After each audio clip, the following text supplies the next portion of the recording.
దేవుడు మన జీవితంలో ఏదైనా పని చేయమన్నప్పుడు మనకది ఎందుకు దేవుడు ఇలా చెప్తున్నాడు, మీనింగ్ఫుల్గా లేదా యూజ్లెస్, నేను ఈ పని చేసి కూడా ఉపయోగం లేదని నువ్వు అనుకుంటున్నావేమో.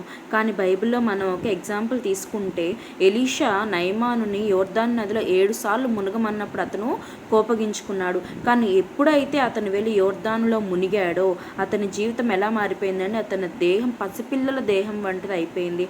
అంటే అతను చాలా స్వస్థత పొందుకున్నాడు, స్వచ్ఛతను పొందుకున్నాడు.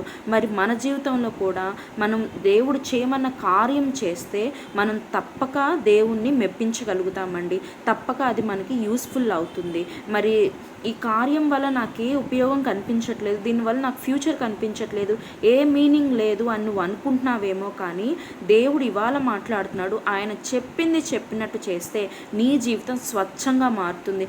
ఎలా అయితే నయమాను ఒళ్ళు పసిపిల్లల దేహం వంటిది అయిందో, నీ జీవితం కూడా స్వచ్ఛంగా విజయంతో ఉంటుందండి. కాబట్టి ఆయన మాట విందాం.